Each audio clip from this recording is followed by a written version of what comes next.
Hi friends, இப்போ நம்ம 9th standard chapter 1 example 1.1 தான் பார்க்க போகிறோம். கொஷனில் என்ன கொடுத்துருக்காங்கன்னா, consider the set A. Set ஏல என்னென்ன கொடுத்துருக்காங்கன்னா, அஸ்வின், முரளி விஜய், விஜய் சங்கர், பத்ரிநாத் அப்படின்ற 4 எலிமெண்ட்ஸ் கொடுத்துருக்காங்க. அஸ்வின் 1, முரளி விஜய், விஜய் சங்கர், பத்ரிநாத் 4 இருக்குது.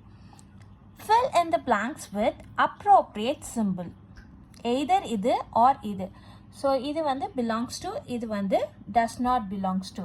belongs toனா இது A செட்டில் இருந்தால் belongs toன்ற சிம்பிள் போடணும். A செட்டில் சப்போஸ் இல்லைன்னா does not belongs to ஏன்னு போடணும். ஃபர்ஸ்ட் முரளி விஜய். முரளி விஜய் A செட்டில் இருக்கா? அஸ்வின், முரளி விஜய், விஜய் சங்கர், பத்ரிநாத். எஸ், முரளி விஜய் இங்கே இருக்குது. ஸோ இது வந்து belongs to A. Murali Vijay belongs to A. Second one Ashwin. Ashwin இங்கே இருக்கான்னு கேட்குறாங்க. Ashwin, Murali Vijay, Vijay Shankar, Badrinath. Yes, Ashwin is there இல்லையா? So Ashwin belongs to set A. Next Badrinath. பத்ரிநாத்தும் இங்கே இருக்குது இல்லைங்களா? So belongs to A. Ganguly இருக்கா இங்க?